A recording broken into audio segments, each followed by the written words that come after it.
السلام عليكم ورحمة الله وبركاته ተወሰኑ ጥያቄዎችን እናያለን። ጥያቄዎች ብዙ ናቸው። ከወቅቱ ጋር ከሚሄዱት ቅድሚያ እየሰጠን ሰዓቷን እንጠቀማለን። ከዛ ባለፈ ሮብና እሁድ ከኢሻ እስከ ኢቃም ድረስ ያለው ሰዓት ረመዳን ላይ የፈትዋ ሰዓት ነው። እዛ ላይ የሚመለስ ይሆናል። የተቀረውን ደግሞ የዛዱል ማዕድ ቴሌግራም፣ ዋትስአፕ ግሩፕ አባላት የሆናችሁ እዛ ላይ የምታገኙ ይሆናል። ቢስሚላህ ተራዊህ ላይ ሁለት ከግማሽ እየሰገድን እንቀራ ነበር። ነገር ግን ገጹን አሳንሰ ነው ተሐጁድ ላይ ከተራዊህ ቀጥለን ተሐጁድ ላይ ሰግደን ብናከትም ተሐጁድ ማይመጡ ሰዎች በተራዊህ ብቻ አጅር ሙሉ አጅር ይጻፍላቸዋል። ረመዳን ላይ ቢያንስ አንድ ጊዜ ቁርአንን ማክተም ተወዳጅ እንደሆነ በርካታ ፉቃሃዎች ገልጸዋል።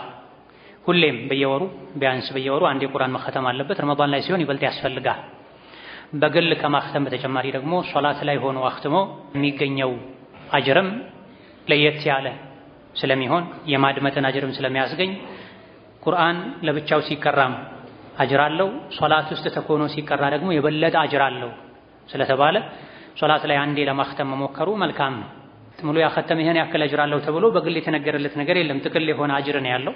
እንደው በውስጣችን 30 ጁዝ ባኸትም የማክተምን የኺትማን ዱዓ ባገኝ ብሎ የሚጓጓ ሰው ሙሉውን ካደመጠ ነው አክትሟል የሚባለው የማክተምን አጅር የሚያገኝ። ሆኖም ሙሉውን ማድመጥ ሙሉ ሲሰገድ መገኘት መታደም ያልቻለ ሰው አላህ ተባረከ ወተዓላ ረሕመቱ ሰፊ ነው። በሰማው ያክል ባደመጠው ያክል አጅርን ያገኛል። ሙሉ ግን አክትሟል የሚባለው ተራዊህም ይሁን ተሐጁድ ላይ የሚሰግድበት መስጂድ ላይ 30 ጁዝ ከተختመ ነው። የግድ በተራዊህ ብቻ ወይም በተሐጁድ ብቻ ይባል። ተራዊህም ላይ ይሁን ተሐጁድም ላይ ይሁን እዛ የሚሰግድበት መስጂድ ላይ 30 ጁዝ ቁርአን አድምጦ ከጨረሰ አክትሟል ይባል። ተሐጁዱ ጉዳይ ሁሉም ሰው ላይ ሰግድም ስለሚችል ተራዊሁ ላይ ለማክተም ጥረት ቢደረግ የተሻለ ነው።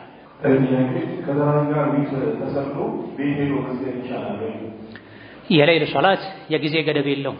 ከመግሪብ ጀምሮ እስከ ፈጅር ባለው ሰዓት ሁለት ረካ የፈለጉትን ያክል መስገድ ይቻላል። ተራዊህ ግን ከኢሻ በኋላ እንጂ አይሆንም።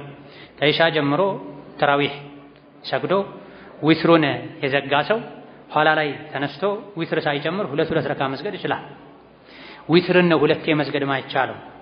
ከኢማም ጋር ዊትር ዘግቶ የሄደ ሰው ቤት ገብቶ መስገድ ይችላል። ይሄን ሱሐቦች ያደርጉ ነበር። ዊትር ሊያመልጠኝ ይችላል ብለው ዊትር ሰግደው ከተኙ በኋላ እድሉን ካገኙ ተነስተው ሁለት ረካ ይሰግዱ ነበር። ይሄን ትልልቅ ሱሐቦችም ያደርጉ ነበር። በአንድ ሌሊት ሁለት ዊትር የለም ነው እንጂ የተባለው ይሄ ነጠላው መጨረሻ የሚሰገደው አንዱ እሱ ነው እንጂ ሁለት የመደጋገም የሌለበት። ተራዊህ ላይ ተሐጁድ ላይ ዊትር ከዘጉ በኋላ ቤት ሄዶ ሁለት ረካ መስገድ፣ መስጂድም ቢሆን የሆነ ጥግ ላይ ሆኖ ክፍቱን ሰዓት በሶላት ማሳለፍ ይቻላል። አሶላቱ ኸይሩ መውዱዒን ሶላት ከአጀንዳዎች ከጉዳዮች ሁሉ በላጩ ጉዳይ ሶላት ነው። የፈለገ ሰው ያብዛ የፈለገ ሰው ያሳንስ ብሏል። ይሄ ሐዲስ ለዚህ ግልጽ መልስ ነው። ዊትሩን ነው መደጋገም አይቻልም። ኢማም ሲሳሳት ማስተካከል ላይ በምን መልኩ መሆን አለበት? ኢማሙ ቂራአት ላይ ሲሳሳት ማስተካከያ በምን መልኩ መሆን አለበት? ይህን ሳምንት አብራርተናል። ኢማምን ለማረም መስፈርቶች አሉት፣ ስርዓቶች አሉት። አንደኛው ኢማሙ መሳሳቱን እርግጠኛ መሆን ያስፈልጋል። የተሳሳትኩ አንተ ልትሆን ትችላለህ። ቁርአን ላይ በብዙ መቶዎች የሚቆጠሩ 2000 የሚጠጉ ተመሳሳይ አንቀጾች አሉ።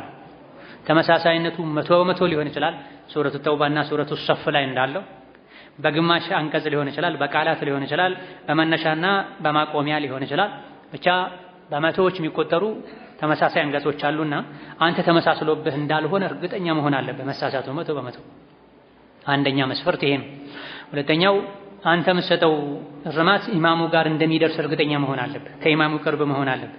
ከአንተ የተሻሉ ለማረም ብቁ የሆኑ ኃላፊነት ያለባቸው ሰዎች አለመኖራቸውን እርግጠኛ መሆን አለብህ። ኢማሙም ቆም ማለት እርዱኝ ማለት አለበት። ኢማሙ ዝም ብሎ እስከሄደ ድረስ በማዕና ደረጃ ተቃራኒ የሆነ መልእክት ያለውን ነገር እስካልቀራ ድረስ እስካልቆመ ድረስ ማረም የለብህ። ስለዚህ ኢማሙ መሳሳቱን እርግጠኛ መሆን አለብህ። ኢማሙ ለማረም ፋታ የሰጠህ መሆን አለበት። ወከዛልክ ኢማሙ ጋር ድምፅ እንደሚደርስና ካንተ ውጪ የሚያርመው ሰው እንደሌለ እርግጠኛ መሆን አለበት። ካልሆነ መረባበሽ ነው የሚሆነው፣ አይገባም። በየመስጂዱ ከኢማሞች ኋላ ኢማምን የሚያርሙ ሰዎች መመደብ አለባቸው። ካልሆነ ረብሻ ነው የሚፈጠረው። የሆነን ሱራ የቻሉ ሰዎች ሁሉ ዘለው ተነስተው ያርማሉ። አንዳንዴ ስተቱን ነው እርማት ብለው የሚያቀርቡትና ፈውዳ መኖር የለበትም። ኢማም እንደሚመደበው ሁሉ ከኢማም ኋላ ሐፊዝም ቢሆኑ ለጥንቃቄ ቁርአን ይዘው የሚከታተሉ ሰዎች መኖር አለባቸው። ጃሂል ከመሆኑ ጋር ሐፊዝ ካለመሆኑ ጋር ቁርአን ስለያዘ ብቻ ኢማም የተሳሳተ በመሰለው ቁጥር ሐውን ኻ አድርጎ ያነበበ ራሱ ኢማምን ለማረም መቸኮል የለበትም። ይሄ የሚያደርጉ አሉ። ትክክል አይደለህም የሚሉ ህፃናት ተፈጥረዋል። ቁርአን ይዘው የተከታተሉ ኢማሙ ሲሳሳት ሶላቱን ረስተውት ትክክል አይደለህም ይላሉ። አላህ እንስተዓን። ስለዚህ ይሄ ዲኑን ጨዋታ ማድረግ ነው የሚሆነው፣ አይገባም። ክቡር ነው ሶላት ነክ የሆነ ነገር በሙሉ ሊከበር ይገባዋልና ኢማም የሚያርሙ ሰዎች መኖር አለባቸው። ነቃ ያሉ መሆን አለባቸው። ኢማሙን እነሱ ካረሙ ይበቃል፣ ሌሎች ዝም ብሎ ማድመጥ አለባቸው። ወንዶች ሱሪያቸው ከወደ ኋላ ወደታች ወርዶ ይሰጣሉ። በተከታታይ ላይ ሴቶችም ሰውነታቸው ይሄን የሚያሳይ ልብስ ለብሰው ይሰጣሉ። ከሶላት መስፈርቶች ቅድመ ሁኔታዎች አንዱ ሰትሩል ዐውራ ነው። ሀፍረተ ገላን ዐውረትን መሰተር ነው። በሶላት ሰዓት መሰተር ያለበት ዐውራ የሴት ልጅ ሁለመናዋ ነው። ፊቷ ሲቀር እና መዳፏ ሲቀር እሱ ላይ ኺላፍ አለ። በተረፈ ሴት ልጅ ከፀጉሯ ከግንባሯ አንስተው እስከ እግሯ ጥፍር ድረስ ምኗን መገለጥ የለበትም። እጇን ቢሆን ወንድ ካለ ፊቷን ቢሆን መገለጥ የለበትም። ሴቶች እስከ ክርናቸው የታየ እግራቸው የታየ አንገታቸው የታየ የሚሰግዱ ሶላት ውድቅ ነው። ለሶላት ስትር የሚያደርግ ሙሉ ልብስ መያዝ አለባት ሴት ልጅ፣ ማዘጋጀት አለባት። የሰሐቦች ሱና ነው። ለሶላት ራሱን የቻለ ልብስ ይጠቀሙ ነበር። ለሶላት ራሱን የቻለ ልብስ ይጠቀሙ ነበር። ተነጀስ አልተነጀስ ያሉ ከመጠራጠር ነው። በቆሻሻ ልብስ ከመስገድም የሶላት ልብስ የነጣሁት ከማለትም አንድ ለሶላት ኮርነር ሊኖር ቤት ውስጥ አንድ የሶላት ቦታ የተከበረ ቦታ መስገጃ የሚቀመጥበት ልብስ የሚቀየርበት ልብ ሰብስቦ የሚሰገድበት ቦታ መኖር አለበት፣ ለወንድም ለሴት። በየቤቱ መስጂዶች ቢኖሩ ጥሩ ናቸው። የቤት መስጂድ ይባላል፣ ሙሰላ ይባላል።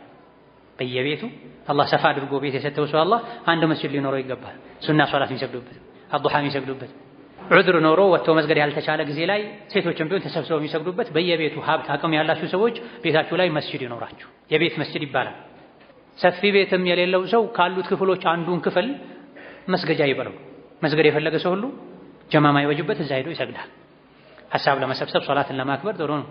ሴት እጇ መዳፍ ላይ ራሱ ኺላፍ አለ ብለና ከመዳፍ አልፎ ከሳት ማሰሪያ አልፎ ወደዚህ መሄድ የለበትም። እሱም አጅነቢ ከሌለ ነው። እሱም መሸፈን አለበት ያሏል። ፊት ነው አጅነቢ እስከሌለ ድረስ መገለጥ አለበት የሚባለው። አጅነቢ ካለ ፊቷን መሸፈን አለበት። ጉርድ ለብሳ መስገድ የለባት። ጠባብ ልብስ ለብሳ መስገድ የለባት። ወንድም ሰፋ ያለ ረዘም ያለ ልብስ መልበስ አለበት። የወንድ የልብስ መጠን የልብስ እጥረት ባለበት ጊዜ ከጉልበት እስከ እምብርት ነው። የልብስ እጥረት ባለ ጊዜ ልብስ አጣሁ ቢል አንድ ሰው ከጉልበትህ እስከ እምብርትህ የሚሸፈንበት ካገኘ ስገድ ግዴታ ነው። አማራጭ ካለህሳ ሁዱ ዚነተኩም ዒንደ ኩሊ መስጂድን ተብሏል። የክት ልብስህን ሰርግ ለመሄድ ስብሰባ ለመሄድ ግብዣ ለመሄድ እንደምትለብሰው ለሶላት የአማረ ልብስ ልበስ። ትከሻህ ላይ ምንም ሳይኖር ሶላት አትስገድ የሚል ሐዲስም አለ። ተውቢል ዋሂድ ተብሎ ነጠላ ብቻ ጣል አድርጎ አይሰገድም። አንገትህ ላይ ጠቅልለኸው ሸፍነህ ጎንበስ ቀና ስትል እንደማይገለጥ እርግጠኛ ሆነ እንጂ መስገድ የለብህም ተብሎ ሳለ ሾርት ለብሰው የሚሰግዱ አሉ። በተለይ የፈረንጆችን ሱና እየተከተሉ እሁድ ላይ ቅዳሜ ላይ ቁምጣ ለብሰው ነው የሚውሉት።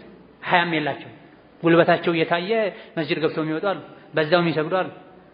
እንደው ሾርቱን ወደ ላይ ወደ ውጭ ሲወጡ ወደ ላይ አድርገውት ሲገቡ ዝቅ አድርገውትም ጉልበቷን ጫፏን ሊሸፍን ይችላል። ግን ለሩኩዕና ለስጁድ ሲንጠራሩ ጀርባቸው ወገባቸው ይገለጣል። ይሄ ሶላት ያበላሻል። አንድ የቀበሌ አስተዳደርና ላናግርህ ነው ወይም ልፈርምልህ ነው ና ቢልህ ቁምጣ ለብሰህ ትሄዳለህ። ያ አብደላህ ማለኩም ላ ተርጁነ ሊላሂ ወቃራ። አላህ ፊት ስንቆም አላህን ልናከብር ሶላትን ልናከብር የተኛውም ትልቅ ባለስልጣን ፊት ለመቆም ከምናደርገው ዝግጅት በብዙ እጥፍ የሚበልጥን ዝግጅት አላህ ፊት ለመቆም ልናደርግ ይገባናል። ደጋ ቀደምቶች እነ ኢማሙ ማሊክ ሌሎችም መስጂድ ሲሄዱ ለዕልም ሲሄዱ ወቢታሊ ወከዛሊክ ለሶላት ሲሄዱ አዲስ ልብስ ለብሰው ንጹህ ልብስ ለብሰው አምረው ሽቶ ተቀብተው ይሄዱ ነው። ዛሬ ይሄን ሽርጉድ የምናየው ለምንድን ነው? ለሰርግ ነው። ለሶላትማ ሲሆን ማታ ተኝቶ ለሐጩን ባፈሰሰበት ልብስ መጥቶ የሚሰግድ ሰው እናውቃለን። ከሰል በነካው ጋራዥ ላይ በተንከባለለበት ልብስ መጥቶ የሚሰግድ ሰው እናውቃለን። ለዱንያ ለሐላል ከስብ መንከባለልህ ክብር ነው በቦታው። መስጂድ ስትመጣ ደግሞ ያን አውልቀህ አስቀምጠኸው አላህ ፊት የምትቆምበትን ንጹህ ልብስ መልበስ መቻል አለብህ። አንዳችሁ ሁለት ልብስ መያዝ ያቅተዋል እንዴ? ለሚህናው ለሙያው ለሥራው አንድ ልብስ ለሶላቱ አንድ ልብስ ብለዋል ነብዩ ሰለላሁ ዐለይሂ ወሰለም። መመሪያችን ከነቢ ነው የምንወስደው። አራያችን እሳቸው ናቸው። ምን ቢያጣ ሰው ሁለት ልብስ ያጣም ሶስት ልብስ ያጣም። በስራ መቁሸሽ መንከራተት ክብር ነው በቦታው በሰዓቱ። ግን እስከዛ እስከነ ዘይቱ እስከነ ከሰሉ እስከነ አቧራው መስጂድ ገብተህ መስጂድ ማቁሸሽ የለብህም። እስከነ ጉርድ ልብስህ መስጂድ ገብተህ መስገድ የለብህም። መስጂድ የማን ቤት ነው? የአላህ ቤት ነው። ኸይሩ አልቢቃዕ መሳጅዱሃ ኢማም ሙስሊም የዘገቡት ሐዲስ ነው። ማዕና ምድር ላይ ካሉ ስፍራዎች ሁሉ አላህ ዘንድ ይበልጥ የተከበረ ቦታ መስጂድ ነው። ምድር ላይ ካሉ ስፍራዎች ሁሉ በጣም አላህ ዘንድ የተወገዘ ቦታ ገበያ ነው ብሏል። መስጂድ መዘውተር አብዛ፣ መቆየት አብዛ፣ የመስጂድን ክብር ጠብቅ። ገበያ ደግሞ ካልተገደድክ አትግባ፣ ከገባህም ቶሎ ውጣ ማለት ነው። ስለዚህ ለሶላት ራሱን የቻለ ልብስ ሊኖረን ይገባል። ቢቻል ሁሉም ሰው ጀለቢያ ቢለብስ ጥሩ ነው። ከዚህ አንፃር ጀለቢያ ምንም የመገላለጥ ነገር አይኖረውም። ጀለቢያም ላይ ከልክ በላይ የሚያሳጥሩ ሰዎች አሉ። እስከነ ባታቸው እስከነ ጉልበታቸው አካባቢ የሚለብሱ ሰዎች አሉ። ይሄ ላሸክ ሶላት ላይ አደጋ ነው። አብዝተው ጀለቢያውን ያሳጥሩታል። ለስጁድ ሰውነታቸው ሲለጠጥ፣ ለሩኩዕ ሲለጠጥ ጉልበታቸው ሊታይ ምንም አይቀረው። እስከ ባት ያሳጥሩ የተባለው ሼኽ በክር አቡ ዘይድ ሌሎችም እንዳሉት ሽርጥ ሲሆን ነው። ወገብ ላይ የሚጸና ነገር ሲሆን ነው። ሱሪ ወገብ ላይ ይታሰራል፣ እስከ ባታ ያሳጠረው ችግር የለውም። ሽርጥ ወገብ ላይ ይታሰራል፣ እስከ ባታ ያሳጠረው ችግር የለውም። ጀለቢያ ሲሆን ግን እንደ ሽርጥና እንደ ሱሪ አይደለም። ምክንያቱም የላይ የሰውነት አካላት ሲንቀሳቀሱ አብሮ የሚነሳ ነገር ስላለ ጀለቢያ እስከ ባታ አይታጠርም፣ ከባት ዝቅ ብሎ ነው መሆን ያለበት ብለዋል በርካታ ሙሐቂቅ የሆኑ ሊቃውንት። በረመዳን የቁረስ ጋር አድርጎ ከፋራ ሳይወጣ የሞተ ሰው ምንድን ነው ማድረግ ያለበት? ቤተሰቦቹ ከፋራ ያወጡለታል። ጾም ያለበት የሞተ ሰው ወልዩ ወዳጁ ቤተሰቡ ወራሹ ይጹምለት ተብሏል። የግድ ወራሽ መሆን የለበትም። ወራሽ ያልሆነም ይሁን ወዳጅም ይሁን የሩቅም የቅርብ ዘመድ ሊጾምለት ይችላል። የስለት ጾም ያለበት ሰው፣ የረመዳን ጾም ያለበት ሰው እንደሚጾምለት ሁሉ የከፋራ ጾም ያለበት ሰው የከፋራ ጾሙ በረመዳን ግንኙነት በማድረግ ሊሆን ይችላል፣ ከባድ ወንጀል ነው። የሰው ነፍስ በማጥፋት ሊሆን ይችላል። አንዳንድ ቅጣታቸው ጾም የሆነ ወንጀሎች አሉ፣ ጥፋቶች አሉ። እንደዚህ አይነት የቅጣት ጾም ኖሮበት የሞተ ሰው ቤተሰቦቹ ይጾሙለታል። ከጾም ውጪ አማራጭ ምግብ ያለው ላይ ቤተሰቦቹ ያበሉለታል። ለምሳሌ የግብረ ስጋ ግንኙነቱ ጾም ላይ ሆኖ ግንኙነት አድርጎ ጾሙን ያፈረሰ ሰው ወንጀለኛ ነው፣ መቶበት አለበት፣ ቀኑን ቀባ ማውጣት አለበት፣ 60 ቀን በተከታታይ መጾም አለበት። ሻህሬን ሙተታቢዒን 2 ወር በተከታታይ መጾም አለበት። 60 ቀን ላይ ሆነም በ29 ላይ ያልቅ ይችላል። ብቻ 2 ወር አከታትሎ መጾም አለበት። ይሄን ካልቻለ በበቂ ምክንያት ምግብ ማብላት ይችላል። ስለዚህ ምትክ ያለው ከሆነ ከጾም ውጪ ምትክ ያለው ከሆነ ቤተሰቦቹ ምትኩን ያደርጉለታል። ወይ መጾም ወይ ማብላት ይሆናል። የማብላት ምትክ የሌለው አለ። ለምሳሌ ነፍስ ማጥፋት፣ ነፍስ ያጠፋ ሰው ቅጣቱ ጾም ነው። እዛ ላይ አብሉ የሚል የለም። ስለዚህ ያለው አማራጭ ቤተሰቦቹ መጾም ነው። አብዛኛው ትልቅ አባቶች መስራት ሲሰሩ ስህተት ይሰራሉ። ሲያርሙ ጀምሮ ከሩቁ ከቀና ሲሉ ተስተካክሎ ሳይቆሙ በዛ ወደ ስጁድ ይወርዳሉ። ሰማይ ያንጋጥጣሉ። ወደ ጎን ይመልከቱ። ከሩኩዕ ሲነሳ ጀርባውን ቀና አድርጎ ረጋ ብሎ የማይቆም ሰው አላህ ሶላቱን አይለትም ተብሏል። ሶላቱን አይቀበለውም ማለት ይሄ የሙናፊቅ ሶላት ነው ተብሏል። ነብዩ አለይሂ ሰላቱ ወሰላም ከሩኩዕ ተነስተው ይቆሙ ነበር። ስጁድ መውረድ እንዳለባቸው ረስተው ነው እንዴ እስኪባል ድረስ ከአንደኛው ስጁድ ተነስተው መሃል ላይ ቁጭሩ ነበር። ሁለተኛ ስጁድ መውረድ እንዳለባቸው ረስተው ነው እንዴ እስኪባል ድረስ ተብሏል። ስለዚህ ጡማኒና የጎደለው ሶላት፣ እርጋታ የጎደለው ሶላት ተቀባይነት ስለማይኖረው ለሶላቱ የሚጨነቅ ሰው ከእንዲህ አይነቱ ድርጊት መታቀብ አለበት። ወደ ሰማይ ማየት ደግሞ በግልጽ ሐዲስ ተከልክሏል። ሶላት ሲሰገድ መታየት ያለበት ወደ ስጁድ ነው፣ ከግር እስከ ስጁድ ነው። ከበዛ ካለ አንድ ሰው ወደ ፊት ለፊት ማየት ይችላል፣ ግራ ቀኝ ሳይ። ያም ቢሆን ይወሰውሳልና የተወገዘ ነው። ወደ ስጁድ ስፍራ ነው መታየት ያለበት። ይሄን ያላደረገ ሰው ሶላቱ የአካል እንቅስቃሴ ነው የሚሆነው። ሶላት በማጉደል ሶላትን በመናቅ ወንጀል አላህ ዘንድ መጠየቁ የማይቀር ነው። ኡስታዝ አላህ ረጅም ሀያት ከአፊያ ጋር እንዴት ነው በዚህ ዘመን ሰላታችንን ልባችን የምንቆጣጠረው? በዚህ ዙሪያ ራሱን የቻለ ትምህርት ተሰጥቷል።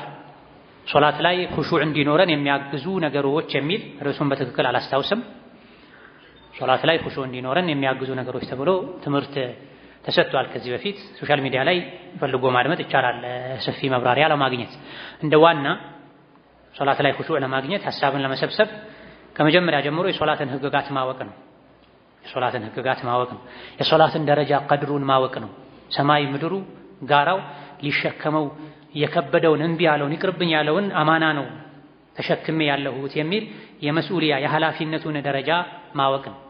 ሁለተኛ ስንሰግድ የቆምነው አላህ ፊት እንደሆነ ማወቅ፣ ሶላት ወደ አላህ የሚቀርብ ቁርባን እንደሆነ ስጦታ እንደሆነ ልብ ማለት ነው። ባለስልጣን ፊት ቆሜ ወደፊት ወደ ኋላ እንደማልለው ሰውነቴን ማከክ ትዝ እንደማይለኝ ሁሉ ከዛ በላይ አላህ ፊት ስቆም አደብ ልጅ ሰውነቴን ሰብሰብ ላደርገው ይገባል ተብሎ ማለት እንደዚሁ ይሄ ማለት ለኹሹዕ ከሚያግዙ ነገሮች መሃል አንዱ ነው። ሌላው የምንቀራውን ቁርአን የምንለውን ዚክር ማዕናውን ማስተዋል ማስተንተንም ኹሹዕ እንዲኖር ያግዛል። የምንቀራውን አንቀጽ ሱራ የምንለውን ዚክር የምናደርገውን ዱዓ ማዕናውን ማስተንተን ኹሹዕ እንዲኖረን ያግዛል።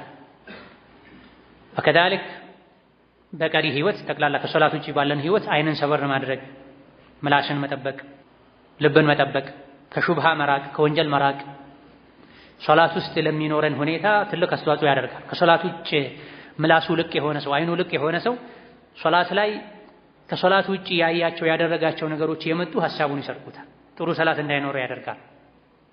ስለዚህ ሶላት ላይ አላህን መፍራት የፈለገ ሰው ከሶላት ውጪም አላህን መፍራት አለበት። የሚበላውን፣ የሚለብሰውን፣ የሚጠጣውን ጠቅላላ ሐሉን ከሶላት ውጪ ያለውንም ሐል ለሶላቱ ሲል መቆጠብ አለበት፣ መገደብ አለበት። የሚበላው፣ የሚጠጣው፣ የሚለብሰው ሐራም የሆነ ሰው የሚሰግደው ሶላትም ተቀባይነት ማግኘቱ አጠራጣሪ ነው። ዱዓው ተቀባይነት እንደሌለው ነብይ ተናግረዋል አለይሂ ሰላቱ ወሰላም። ስለዚህ ኹሹዕ ያለውን ሶላት አላህ እንዲረዝቀን በቀሪ ህይወታችን በጠቅላላ ህይወታችን ከአላህ ጋር ባለን ግንኙነት አላህን ፈሪዎች መሆን አለብን። አይናችን ሰበር ማድረግ፣ መላሳችንን መጠበቅ፣ ከውሸት መራቅ፣ የሰው ሐቅ አለመንካት፣ እውነተኛ ትክክለኛ ሙስሊም መሆን። ሌላው ሶላት ላይ ኹሹዕ እንዲኖር የሚያግዘው ሐሳብን የሚሰርቁ ነገሮችን ጨርሶ ወደ ሶላት መግባት ነው። የሆነ ነገር እየጠበቁ አለመስገድ። ለዚህ ነው ነብዩ ሰለላሁ ዐለይሂ ወሰለም ሽንት ያጣደፈው ሽንቱን ለመመለስ የታገለ ሶላት የሚሰግድ ሰው ሶላት የለውም ብለው። እራት ቀርቦ ተርቦ ሳለ እራት የቀረበለት ሰው እራቱን ቀድሞ ይብላ ብለዋል። ስጦታ ልብስ ተሰጥቷቸው ነበረ። ለብሰው ሰገዱና ሶላት እንዳለቀ አውልቀው ጣሉት። ይሄን ወስዳችሁ ስጡት ለሰውየው፣ ሌላ ቀይራችሁ አምጧል። ለምን ሲባሉ አልሀትኒ አኒፈና፣ ይሄ ልብሱ ላይ ያለው ጥለቱ ዥንጉርጉሩ ነገር ሶላቴ ውስጥ አዘናጋኛ ነው ነብዩ ሰለላሁ ዐለይሂ ወሰለም። ስለዚህ ሶላት ውስጥ ከመግባት በፊት ሐሳብ የሚሰርቁ ነገሮችን ማስወገድ ያስፈልጋል። ሐሳብ የሚሰርቁ ነገሮች ቁሳዊ ሊሆኑ ይችላሉ። የዥንጉርጉር መስገጃዎች ላይ አለመስገድ፣ ሰው የሚተላለፍበት በብዛት የሚያልፍበት ቦታ ላይ አለመስገድ፣ ከቴሌቪዥንና ከመሰል ነገሮች ፊት ህፃናት ጫጫታ በሚበዛበት ቦታ አለመስገድ፣ ቦታ ማመቻቸት። ሌላው ሐሳብን የሚሰርቅ ነገር ሊሆን ይችላል። ስልክን ሳይለንት ማድረግ፣ የለበሱትን ልብስ ለሶላት የሚመች ማድረግ፣ እነዚህና መሰል አስባቦችን ማሟላት ለኹሹዕ ያግዛል። ሌላውና ትልቁ ዱዓ ማድረግ ነው።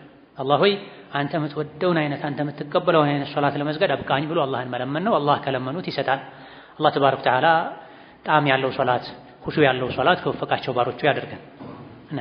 ያለፈው ሳምንት ላይ ከኢማም ጋር በመሰግበት ጊዜ ኢማሙ መከተል ነው ያለብን፣ ኢማሙ ፋቲሃ ሲቀራ መቅራት የለብንም ብዬ ሳስተምራቸው ማሁን እንዴት ያለ ፋቲሃ አይቀራም ሰላት አይወርም ብለው ተከራከሩኝና ለዚህ ቢደል ሆነ ማስረጃው።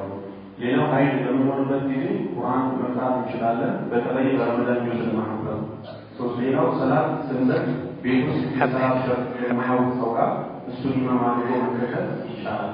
የመጀመሪያው ጥያቄ ማእሙም ከኢማም ኋላ የኢማሙን የሚሰማበት ላይ መቅራት የለበትም። ሳምንት አብረው አፍተናል በሚገባ እስከነ ማስረጃው። አዎ ኺላፍ አለበት ብለናል። ጅምሁሮቹ ብዙ የፊቅህ ሊቃውንት ማእሙምም መቅራት አለበት ብለዋል። ላ ሶላተ ሊመን ለም የቅረእ ቢፋቲሐቲል ኪታብ የሚለውን ይዘው፣ ነገር ግን ደግሞ ሌሎች ማስረጃዎች አሉ፣ ቁርአንም ጭምራል። ፈኢዛ ቁሪአ አልቁርአኑ ፈስተሚዑ ለሁ ወአንሲቱ ኢማም አሕመድ ለሶላት ፈስረውታል፣ ሌሎቹ ለኹጥባ ፈስረውታል። እውቀት ባህር ነው ብያቸዋለሁ። በተማርን ቁጥር በሰማን ቁጥር እያንዳንዱ የሚነሱ ነጥቦች እውቀት ዳርቻው ሩቅ የሆነ ባህር እንደሆነ ያሳየን ነውና ለዋና ተዘጋጅተን ገብተን በጥንቃቄ ያደነን እውቀት ያደነን መሄድ አለብን እንጂ አንዱን ይዘን ሌላኛውን መጣል የለብንም። ቁርአን ሲቀራ ዝም በሉ ተብሏል። ቁርአንን ትሻሙኛላችሁ እንዴ ከኔ ኋላ እንዳትቀሩ ብሏል ነብዩ ሰለላሁ ዐለይሂ ወሰለም። መጀመሪያ ላይ ከፋቲሃ ኋላ አትቅሩ ብለው ነበር፣ ከፋቲሃ ውጭ አትቅሩ ብለው ነበር። ሌላ ጊዜ ደግሞ ፋቲሃንም ቢሆን አትቅሩ፣ ኢማም ከቀራ የኢማም መቅራት ለማእሙምም ጭምር ነው ብለዋል ነብይ የሚል ሐዲስ አሳልፈናል። አቡ ሁረይራ ምን አሉ? ሰሐቦች ከዚህች ቀን በኋላ መቅራት አቆሙ። ፈንተሀን ናሱ ቦታው ላይ ያሉ ሰዎች እኮ ማለት ሁሉም ሰሐቦች ነብዩ ማሊ ኡናዚዑል ቁርአን ለምንድን ነው ቁርአንን የምትሻሙኝ አሉ። ፋቲሃንም መቅራት አቆመን ከዛ በኋላ። ስለዚህ ከኢማም ኋላ ማእሙም ፋቲሃ ይቅራ የሚለው ምን ሆኗል አሉ ኢማሙ አልአልባኒ፣ ነስኽ ተደርጓል፣ ተሰርዟል። መጀመሪያ ጊዜ ነበረ ማእሙም ከኢማም ኋላ ይቅራ የተባለው። መጀመሪያ ላይ ከፋቲሃ ውጭ አትቅሩ አሉ። መለስ ብለው ቆይተው ደግሞ ፋቲሃ አትቅሩ አድምጡ አሉ። ኢማም ከቀራ ይበቃል አሉ። ይሄ ነው ማስረጃው። ፋቲሃን ያልቀራ ሶላት የለውም አልተባለም ወይ? ለብቻው ሲሰግድ ነው። አንድ ኢማም ሆኖ ሲሰግድ ነው። ሁለት የኢማሙን ካልሰማ ነው። 3 አብዛኛው ሶላት ላይ ነው። 4 አልሁክሙ ሊልጋሊብ ይባላል። አንድ ነገር ተጥቢቅ የሚደረገው በጋሊቡ ያለ ፋቲሃ ሶላት የለም አሉ። ማእሙምም ቢሆን አብዛኛው ላይ ማእሙም እየተገበረው ነው። መግሪብ ላይ የመጨረሻ አንድ ረካ ላይ ይቀራል። ኢሻ ላይ የመጨረሻ አንድ ረካ ላይ ይቀራል። ማእሙምም ኢማምም የሚቀራባቸው ረካዎች ማእሙም ከማይቀራባቸው በለጡ። ስለዚህ ቀርቷል ማለት ሸሪዓ አንድ ነገር ካዘዘ ጋሊብ አህዋሉ ላይ ከተተገበረ ተተግብሯል ማለት። ዙህር 4ም ላይ ይቀራል፣ ዐሱር 4ም ላይ ይቀራል። ስንት ሆነ? 8 ረካ። ኢሻ 2 ረካ ላይ ይቀራል፣ የመጨረሻው 10 ረካ። መግሪብ የመጨረሻው ረካ ላይ ይቀራል። ስንት ሆነ? 11 ረካ ላይ ኢማም ማሙም ይቀራሉ። ማሙም ማይቀራው መቼ ነው? ፈጅር 2 ረካ፣ ኢሻ 2 ረካ፣ መግሪብ 2 ረካ። ስንት?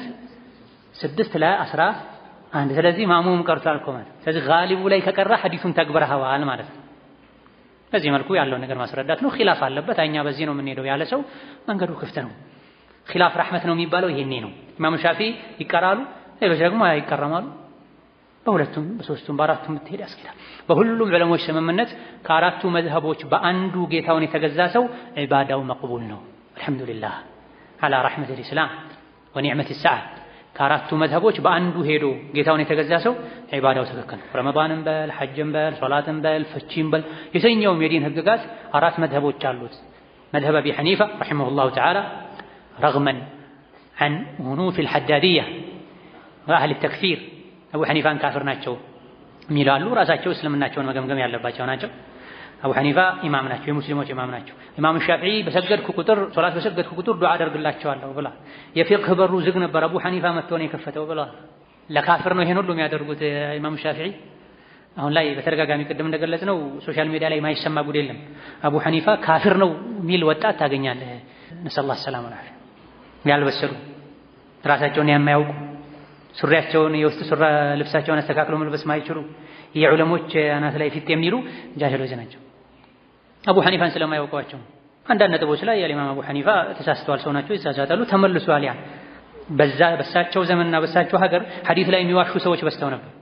ሐዲስን እንደነ ቡኻሪ፣ ኢማም አሕመድ ኢብኑ ማህዲ ኢብኑ መዒን ያጣሩ ሰዎች አልነበሩም። ስለዚህ ትክክለኛው ሐዲስ ከተቀጠፈው ሐዲስ ስለተቀላቀለ ዝም ብዬ ሐዲስ አልቀበልም ብለው በራእይ መልስ ይሰጡ ነበር። በዚህ የመጣ አንዳንድ ነገሮች ላይ ተሳስተዋል። የስህተቱ ምንጭ እኮ ኩፍር አይደለም፣ አመጽ አይደለም፣ ሸሪዓን መቃዳን አይደለም፣ ለሸሪዓ መጠንቀቅ ነው። መቼ ነው እንደገለጽኩላችሁ 14000 ነቢ ላይ የተዋሹ ሐዲሶች አሉ፣ መሰረት የሌላቸው የተቀጠፉ። ይሄ አይነቱ 14000 ሐዲስ ተሰግስጎ ነበር፣ በፊቅሁ በሐዲሱ መሃል ገብተው ነበር። ስለዚህ ለዲናቸው ፈርተው አይ ሐዲስን በቀላሉ አልቀበልም ብለው ትክክለኛነቱ ያጠራጠራቸውን ሐዲስ ትተው በራእይ ይናገሩ ነበር። በዚህ የመጣ ብዙ ነገር ተብሏል። የሆነ ሆኖ ራጂሑና ትክክለኛው አቡ ሐኒፋ ምንድናቸው? ኢማም ናቸው። ኢማም ሻፊዒ አድንቀዋቸው ዱዓ አደርግላቸዋል ብለዋል፣ አደርግላቸዋለሁ ብለዋል። ከኋላ የመጡት የፈጠሩት ሸውሸራ ብዥታ ሊያጠቃን ግራ ሊያጋባን አይገባም። በአቡ ሐኒፋ መዝሀብ፣ በኢማም ማሊክ መዝሀብ፣ በሻፊዒ መዝሀብ፣ በኢማም አሕመድ መዝሀብ ከአራቱ በአንዱ መዝሀብ መርጦ ጌታውን የተገዛ ሰው ሁሉ ሶላቱ ትክክል፣ ጾሙ ትክክል፣ ሐጁ ትክክል ነው። በዚህ መሃል ምንድነው የሚደረገው? በላጩ የቱ ነው? እኔ የሻፊዒ መዝሀብ እከተላለሁ፣ ደሊል ሳገኝ ደግሞ ወደ ሐንበሊ አጠፍላለሁ። ደሊል አገኘሁ ሌላ ወደ ሐነፊ ወጣላለሁ፣ ሌላ አገኘሁ ወደ ማሊክ ይገባል። ሁሉም በነቢዩ ዓለይሂ ሰላቱ ወሰላም ሐዲስ መሰረት ነው መዝሀባቸውን የመሰረቱት። አንዳንዴ ሐዲሱ ሳይደርሳቸው ቀርቶ ሌላ ጊዜ መንሱኽ ሆኖ ሌላ ጊዜ ሙቀየድ ሆኖ የነሱ እይታ ትክክል አይደለም ሊባል ይችላል። ሐቅ በዞረበት ነው የምንዞረው።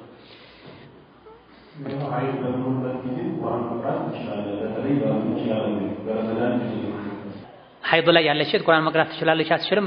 ይሄ ነፍስ ሸይ ኺላፍ ያለበት ጉዳይ ነው። እነ ኢማሙ ማሊክ ሌሎችም መቅራት ትችላለች ብለዋል። በዘመናችን ያሉን በርካታ ፉቃሃዎች መቅራት ትችላለች ብለዋል። ሴት ልጅ ሐይድ ላይ ስትሆን ሶላት አትስገድ፣ ግንኙነት አታድርግ፣ አትጹም ብለው ነብዩ ሲያብራሩ ሐይድ ላይ ላለች ሴት የሚከለከሉ ነገሮችን ሲገልጹ ቁርአን መቅራትም አትችልም አላሉ። ለዚህ ነው ኺላፉ የተፈጠረው። አንዳንድ ጀናባ ላይ ላለ ሐይድ ላይ ላለ ሰው መስጂድን አልፈቅድም፣ ቁርአን አይቀራም ጀናባ ላይ ያለች የሚሉ ሐዲሶች አነጋጋሪ ናቸው።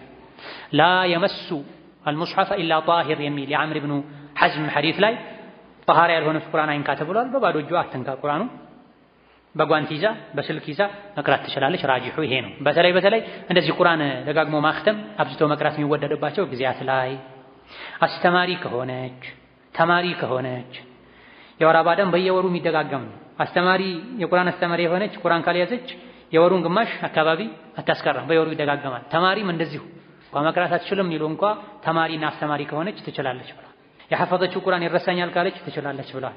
ራጂሑና ትክክለኛው በባዶ እጅ ቀጥታ አትንካው እንጂ ማንኛውም ሴት ቁርአን ባታስቀራም ሐፊዝ ብትሆንም ባትሆንም ለዒባዳ ቁርአን መቅራት ትችላለች። ቁርአን መቅራት እንደ ዚክር ነው። ዚክር አትበሉ ሐይድ ላይ ስትሆኑ አላሉም ሴቶች ነብዩ ሰለላሁ ዐለይሂ ወሰለም። አይሻ ሐጅ ላይ ሆነው ሐይዳቸው መጥቶ ነበር፣ አለቀሱ። አይሻ ነብይ ሲያጽናኗቸው ምን አሉ? ኢፍዓሊ ማ የፍዐሉል ሐጅ፣ ሐጅ ላይ ያለ ሰው የሚያደርገውን ዒባዳ ሁሉ አድርጊ፣ ምን ሲቀር? ጠዋፍ ሲቀር አሉ። ሶላት ሌላ ጊዜ ተከልክሏል፣ አትስገጂ አይሏትም በግል። ጾም ሌላ ጊዜ ተከልክሏል፣ አትጾሚ አይሏትም። የሚከለከሉት በግልጽ ሐዲስ ተነግረው ስለሆነ ሐጅ ላይ ያለ ሰው የሚያደርጉን ሁሉ አድርጊ ያሉ። ኢማም አልባኒ ሌሎችም እንደሚሉት ሐጅ ላይ ያለ ሰው ምን ያደርጋል? ቁርአን ይቀራል። ጠዋፍ አታድርጊ እንጂ አሉ። ዚክር አትበይ፣ ቁርአን አትቅሪ አላሉም። ስለዚህ ሐይድ ላይ ያለች ሴት ቁርአን መቅራት ትችላለች። ኺላፍ አለበት፣ ይከለከላሉ። ኺላፉን በልክ መያዝ ነው። አቤት አንድ ሰፊ ቦታ መፍትሄውን ጠይቆ ችግሩን ሊፈታ ከፊት ከአቅጣው ያነሳ ለስድስት ጠይቆ ሸው ይመልሳል። ከመሀል የነበረ አንድ ወጣት ጎርማሳ ያስቸገረው ጉዳይ ያሳየው አበሳ የባሱን ነገር እንዴት አድርጎ ያነሳል። የሸፍቲ የማዲ የማንቺ የባሳ ልጠይቅ አልጠይቅ ትንሽ አመነታ። ፍርሃት አለው። ልቡ ደበል መጣ። ቃሉን አልሰጠም። የሆዱን አወጣ። ጥያቄውን አፈረጠ። እሷ ኡስታዝ በአፍቴና ማንቺ የተገናኙ ለታ ቦታ ሳያነሰኝ ወንበሩን ለማግኘት ዙህርና ዐስር ኢሻና መግሪብን ተቅልዬ በአንድነት ችግር አለው ይተሰድ በአንድነት። አላህ አልሙስተዓን። ዋና ሐሳቡ እሱ የሚደገፍ ነው፣ ጥሩ ነው። ለኳስ ብለው ሶላትን ጀምዕ የሚያደርጉ ሰዎች አሉ። ይሄ ነው ግቡ፣ አስኳሉ። አይቻልም፣ ሐራም ነው፣ ወንጀል ነው። ለማላ ያኒ ብለህ ለላህው ብለህ ሲጀምር እኮ ኳስ ጨዋታ ለራስህ ዝም ብለህ ሰውነትን ለማፍታታት ካልሆነ በስተቀር የኳስ ፌዴሬሽን ነው ባወጣው ሕግ መሰረት ገብቶ ኳስ መጫወት ሐራም ነው። ይህ ሰሞኑን የወጣው ለፍቶ አዳሪ የሚለው መጽሐፍ ላይ ስለዚህም ተዳስሷል።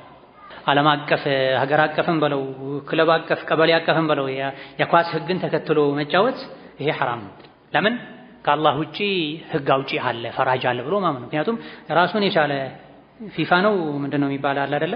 የሱ ህግን ተከትለው ነው የሚጫወቱት። በማሊያ ደረጃ በአጠላለስ ደረጃ ሱብሃንአላህ። ኳስ ለመጠለዝም ህግ አለው፣ ሜትር አለው፣ ርቀት አለው። እንዶ የሱትራና የሚተላለፍ የሶላት ህግ እንዳለን እኛ ሸሪዓ ላይ እነሱም ህግ አላቸው። ስለዚህ ይሄ ሚን ተሕኪሚ አልቀዋኒን አልወድዕያ ነው። ሰው ሰራሽ ህግን ህግ አድርጎ ወዶ መቀበል ነውና ኩፍር ደረጃ ሁሉ ሊያደርስ ይችላል። በዚህ መሰረት ይቀጣል፣ በዚህ መሰረት ይሸለማል፣ በዚህ መሰረት ወንጀለኛ ይሆናል፣ በዚህ መሰረት ይባረራል፣ በዚህ መሰረት ቀይ ቢጫ ካርድ ይሰጠዋል፣ በዚህ መሰረት ታሪኩ ይበላሻል። ስንት ዓመት ሰውን አእምሮ ሲሰርቁ ቆይቶ የሆነች ጥፋት አጥፍቶ ዓለም ላይ ስሙ ይጠፋል። አለስ ከዳሊ በማን ህግ መሰረት? በዚህ በፊፋ ህግ መሰረት ማለት የሰው ስም ይጠፋል። ይሄ ምን ሆነ ማለት ነው? ህግ አውጪነትን ስልጣን ከአላህ ወስዶ ለራሱ ወይም የአላህ ሸሪክ ሆነ ማለት ነው። እንዲህ አይነቱ ጨዋታ አይቻልም። ዝም ብለህ ግን ከወንድምህ ጋር ከልጅህ ጋር ከቤተሰብ ጋር ግቢ ላይ ያለ ደግሞ አንዳንዴ ወጣ ብለህ አውራህን ሳትገልጥ ጉልበትህ ሳይገለጥ አደብ ያለው ልብስ ለብሰህ የሙጅሪሞችን የካፊሮችን የአይሁድ ደጋፊዎችን ምስል ያለበት ማናቸው የሚባሉ ሰዎችን እንትን ሳትሸከም የምትጫወት ይሄን የወዳጅነት ልውታል መሰለኝ። የወዳጅነቱም የራሱ ምን አለው ህግ አለው። ዝም ቢሆን ተወሰው የነሱ ወዳጅነት ነው። ስለዚህ በከዋስ ህግ መሰረት ከሆነ የምትጫወተው ጨዋታው ራሱ ሐራም ነው። በዚህ ጨዋታ ሐራም በሆነ ጨዋታ የምታመጣው ገንዘብም ሐራም ነው። እንዲህ አይነቱን ጨዋታ ቁጭ ብሎ ማየትም ሐራም ነው። ሴት ልጅ ጭራሽ የወንድን ጉልበት እያየች የወንድን ጡንቻ እያየች በቴሌቪዥንም ይሁን ስታዲየም ገብታ ማየቱ ሐራም። ሐራም የሚለው ቃል ከባድ እንደሆነ አውቃለሁ። እየከበደኝ ነው አሁንም ማወጣው ማስረጃ ላይ ሆኜ ነው የምልህ። ስለዚህ ظلماتٌ بعضها فوق بعض ነው። ድርብርብ የሆነ በደል ነው፣ ነፍስን መበደል ነው። ይህ ሳያንስ ደግሞ ለኳስ ብሎ ሶላት ማሳለፍ ነውር ነው። ከቴሌቪዥን ፊት የሰገዱ ሰዎች አሉ። ኳሱን እያዩ ኳሱን እንዳያልፋቸው ከአስር በኋላ ተጀመረ ጨዋታው፣ መግሪብ ገባ። ከአስር በኋላ ረፍዶ ዘግይቶ ተጀመረ። ህጋቸውም የኳስ ደቂቃ ስንት ነው? 90 ነው አይደል? ከዛ በኋላ ደግሞ ምንድነው የሚባል የሚጨመር አለ የሚመረቅ طيب على حساب الصلاه ማለት ነው። ተመረቀ ነው ረዘመ ነው አላውቅም፣ ብቻ መግሪብ ገባባቸው። መግሪብን ቴሌቪዥን እያዩ ከዕባቸው ምን ሆኖ ማለት ነው? ኳስ ሆኖ ማለት ነው። ይሄ ኪሳራ ነው ሐቂቃ። اتخذوا دينهم لهوا ولعبا ዲንን ዛዛታ ጨዋታ ማድረግ ነው የሚሆነው። ቁማር ነው ኳስ። በተለይ ደግሞ ይሄ ማራቶን ነው ምንድነው አይደለም ኦሎምፒክ ነው የዓለም አቀፉ ምንድነው የሚባለው ሲጨመርበት እሱ የብልግና የተመሳሳይ ጾታ የአይሁድ መፈክር እስላምን የማጥፋት መልካም ስነ ምግባርን የመሻር ዓላማ ያለው ነው። ትልቅ አጀንዳ ያለው ነው። ሰውን አእምሮውን ከአኺራ ከቅያማ ከዲን ከሂጃብ ከሱና እንዲወጣ በእንደዚህ አይነት ነገሮች ያፈዘዙ የቤት ስራ እየሰጡት ደርስ ላይ ሳይ አብዛኛውን ጊዜ ሁሌም መስጂድ ሞልቶ ፊት ለፊት በረንዳ ውጭ ሰው ሲቀመጥ ነው ማየው። የሆነ ጊዜ ላይ በዚህ ጋር ባዶ ይሆናል። ኋላ ላይ ኻዲሞች ሲነግሩኝ ዛሬ እኮ የገሌ የሚባለው ጨዋታ አለ ይላል። ሱብሃንአላህ የአላህን ቃል ተፍሲርን ለጨዋታ ብለው ጨጓራ ለመላጥ ለመፈነካከት ለመሰዳደብ ከሙጅሪም ጋር ተቀምጦ ለመውጣት ተፍሲርን ቁርአንን ዒሻን ሶላትን የሚተዋሉ። መስጂድ አልሄድም ኳስ ያመልጠኛል የሚሉ አሉ። ይሄ ለፈትዋ የሚቀርብ እኮ አይደለም። ወንድማችን ያው ወይም እህታችን ውስጡን በጣም ነክቶት ነው በግጥም ያቀረበው፣ በትክክልም ይነካ ነው። የረቡል ዓለሚንን ቤት ባዶ አድርገው ወንድና ሴት የሚቀላቀልበት ዘፈን ያለበት የእስላም ጠላት አይሁዶች የሚደገፉበት ቦታ ላይ ሄዶ ኢሻ ያሳልፋል። ጭራሽ ደግሞ ጀምዕ ላድርግ ይላል። ምን ስታደርጉ ለህ ጂሃድ አድርገህ ነው? ለእስላም ተከላክለህ ነው ወይስ አሞህ ነው አካልህ ሽባ ሆኖ ጀምዕ የምታደርግ? አበደኔ አዎ ለኳስ ብለህ ጀምዕ አድርግ የሚል አንድ ዓለም አታመጣ። ምናልባት መጫወት ይቻላል ተፈቅዷል ብለው በማግራራት የሚታወቁ አሉ። ዛሬ ዱንያ ያላቀፈችው ጉድ የለም። ሴት ሱሪ ለብሳ ስፖርት ትስራ ብለው ፈትዋ የሰጡ አሉ አይደል? የወለድ ብር ዝም ብለህ መጠቀም ትችላለህ፣ ለግብር መክፈል ትችላለህ የሚሉ አሉ። እንዲህ አይነት የማግራራት አባዜ ያለባቸው ሊሉ ይችላሉ እንጂ ተጫዋቹም ይሁን ተመልካቹ ለኳስ ተብሎ ሶላት ማዘግየት አይቻልም። ሲጀምርም አሁን ዓለም ላይ ያለው የሚታወቀው የፊፋ ሕግን ተከትሎ የሚጫወቱት ጨዋታው ራሱም ክልክል ነው፣ መመልከቱም ክልክል ነው። በቴሌቪዥንም በአካልም ሄዶ መደገፉም ክልክል ነው። መደገፉ ሲጀምር ወላና በራ ውስጥ ይገባል። አንድ የኳስ ተጫዋች ካፍር አለ ወደድከው፣ እዚህ ላይ የሚነቀሱ አሉ የሱን ስም ምን ስለሆነ እሱ ተሰደበ ብለው የሚደባደቡ አሉ። እወደዋለሁ የሚሉ አሉ። ለልጃቸው የሱን ስም ይሰጣሉ። አብሽር ከሱ ጋር ጀሃነም ላይ አብረህ ትቀሰቀሳለህ። ይሄ ሐዲስ ነው። አንድን ሰው የወደደ ጀሃነም ላይ ከሱ አብሮ ይቀሰቀሳል ተብሏል። የተለያዩ ካፈር ተጫዋቾች አሉ። የነሱን ስም የያዘ ከነቴራ ምንድነው የሚጫወቱበት ምንድነው ማሊያ ለብሰው የሚሰግዱ ሰዎች አሉ። ሶላታቸውም ትክክል አይደል። ምስል ያለው ልብስ ለብሶ መስገድ አይቻልም። ጭራሽ ምስሉን ለብሰህ የምትሰግደው የምታከብረው ሰው ካፍር ሲሆን ፍልስጤማውያን ወንድሞቻችን እንዲወረሩ እስራኤላውያንን ወራሪዎችን የሚያግዝ ለእስላም ጠላት የሆነ ምናልባትም ይሄ ዘመን ያመጣው ምዕራባውያን የአላህን በላ ሊያዘንቡብን ፈልገው ያስፋፉት ያለው ምንድነው ይሄ ሰዶማውያንን የሚደግፍ ስንት አይነት ሙጅሪሞች ባለጌዎች ከሰው ተራ የወጡ ዝቅ ያሉ እንስሳዎች እነሱን ተሸክመው መስጂድ ትገባለህ፣ ሶላት ትሰግዳለህ፣ የእሱን ስም ትነቀሳለህ። አልሐምዱሊላህ እዚህ መስጂድ የተቀመጠ ይሄን ያደርጋል የምለው የለም። ግን ወንድምህ አጎት ልጅ ነው ያለው መን አሐበ ሊላህ ወአጣ ሊላህ ወመንዐ ሊላህ ነው። ስትወድ ለአላህ ብለህ ነው፣ ስትጠላ ለአላህ ብለህ ለምን ብለህ ወደድከው ነው። ይሄን ካፍርን እኮ እስከነ ኩፍሩ ልጠላ ነው የሚገባ። ቡግዱል ካፊር ሚን አስሊ ዲን ነው። አልሑቡ ፊላህ ወልቡግዱ ፊላህ ሚን አውተቂ ዑረል ኢስላም። ለአላህ ብሎ መውደድ ለአላህ ብሎ መጥላት ጠንካራ የእስላም ገመድ ነው የሚለው። ገመዱን በጥሰህ እኮ ሄደህ ካፍርን ወደሃል። ለምን? የኳስ ፍቅር ውስጥህን ስላሳወረው፣ ሶላትን ስላዘገየህ። ሴት ልጅ በወንድ መሃል ገብታ ትሰክራለች። ሴት አንስቶ አቅፎ ይቀባበላታል። ኧረ የዛሬ ስንት ዓመት ጀምሮ አመጣጡ ሲጀምር ወተኔ ነው። ይሄንም ቅድም የጠቀስነው መጽሐፍ ላይ ከአመጣጡ ጅምር ማንበብ ትችላለች። አመጣጡም ወተኔ ነው። ሁሉን ነገር ሐራም ያላችሁ እኮ መተንፈሻ አሳጣችሁን ትላለህ። ምክንያቱን የዋንተ ያለ ምክንያት ሐራም ካልነህ አስቁመን አስተምረን እንቀበላለን። በምክንያት ከሆነ ሐራም ያልነህ ተቀበል ግዴታ ነው። ዝም ብለህ ሰውነትን ለማፍታታት ግቢ ውስጥ ወጣ ብለህ ተጫወት አልተከለከልክም። ኳስ ሲጀምር አሁን ያለው ኳስ አመጣጡ ከቻይናዎች ከባዕድ አምልኮ ጋር ግንኙነት አለው። የተለያየ ሀገር መንግስታት በግዛት ዘመናቸው ከልክለዋል። ጋጋታ ነው፣ ሀገር ይረብሻል ብለዋል። አሁን በቅርብ ጊዜ የተለያዩ ሀገራት ላይ ሰው ሞቷል። በምን? በካስ ደጋፊዎች ብጥብጥ የመጣ። ታዲያ የሰው ነፍስን የሚያስጠፋ ነገር እንዴት ሐራም አይሆንም? አውረትን የሚገልጥ ነገር እንዴት ሐራም አይሆንም? ካፍርን መደገፍን የሚያስከትል ነገር እንዴት ሐራም አይሆንም? ይህ ብሶ ደግሞ ይህ አንሶ ደግሞ ሶላትን ጀምዕ ላድርግ ወይ ዒልም ያለው ሰው አው ጀምዕ አድርግ ማንም አይልህም። ወላሁ ተዓላ አዕለም።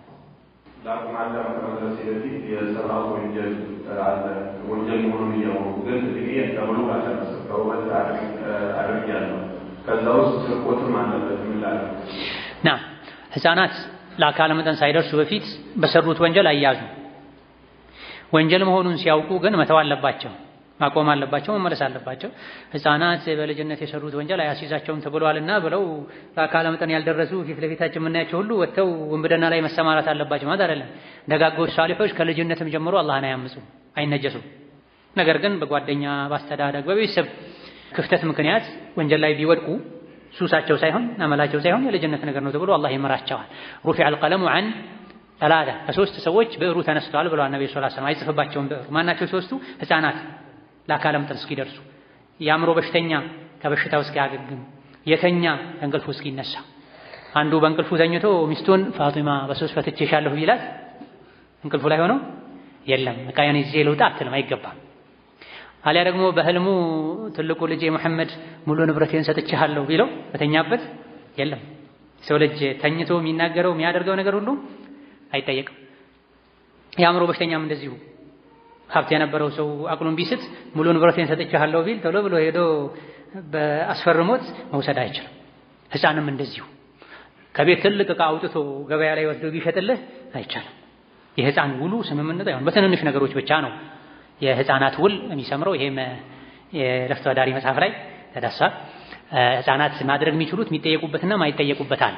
ሆኖም ግን የሰው ሐቅ ከነኩ ወላጃቸው ይጠየቃል። ለምሳሌ አንድ ህፃን አዋቂም ይሁን ትልቅ አልጋ ላይ ተደራራቢ አልጋ ላይ ተኝቶ ነበረ። ከታች ሌላ ሰው ተኝቶ ነበር መሬቱ ላይ። ከአልጋው ላይ ተንከባሎ ወድቆ ላዩ ላይ ወደቀበትና ሞተ።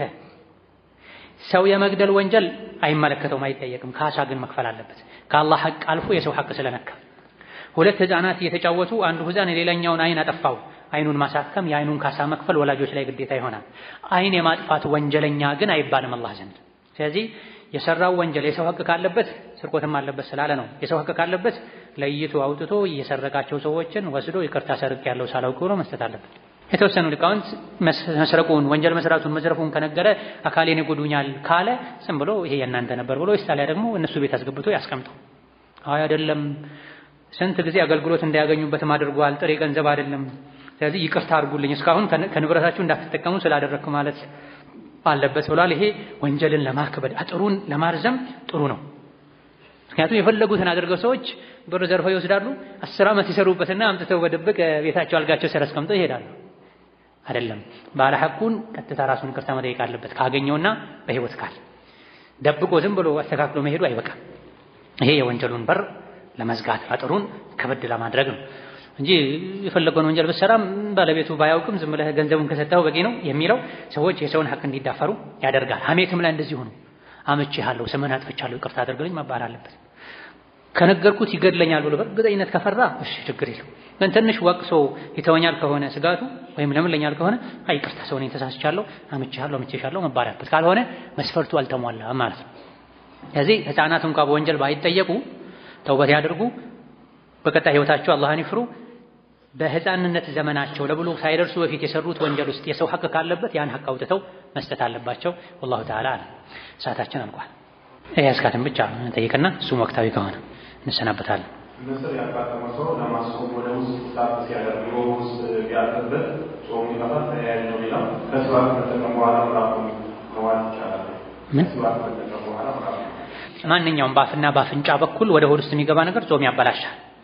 ታዲያ የነሰረው ሰው ነስሩን ለማቆም የሚጠቀመው ውሃ ወደ ውስጥ እንዳይደርስ እርግጠኛ መሆን አለበት።